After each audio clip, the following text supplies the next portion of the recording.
first started the hub, we looked around for similar type of existing buildings that were instrumented to the degree that we needed to really understand building performance, and we couldn't find very many.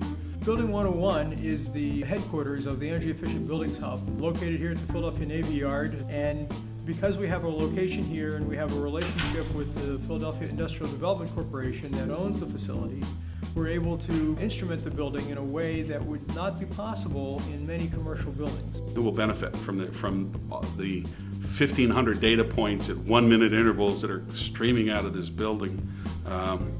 The first answer is the hub researchers themselves.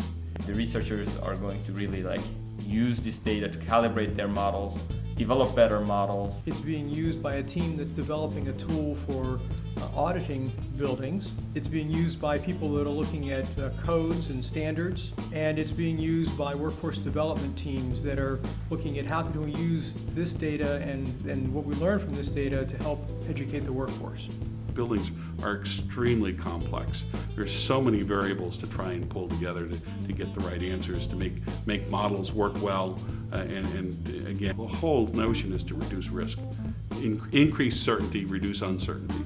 These energy models will help the design team to prioritize the investment in the energy conservation measures that have the greatest effect in the building energy use.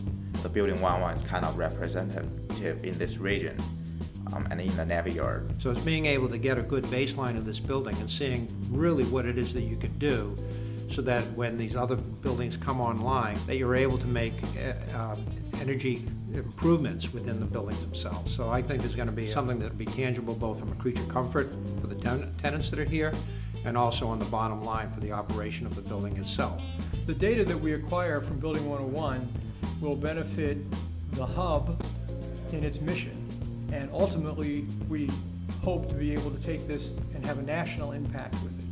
If the energy in a building can be saved, the whole society will benefit too. It's a great start. This is a good test bed for the region, certainly for the hub, and then hopefully for the nation ultimately is where we are.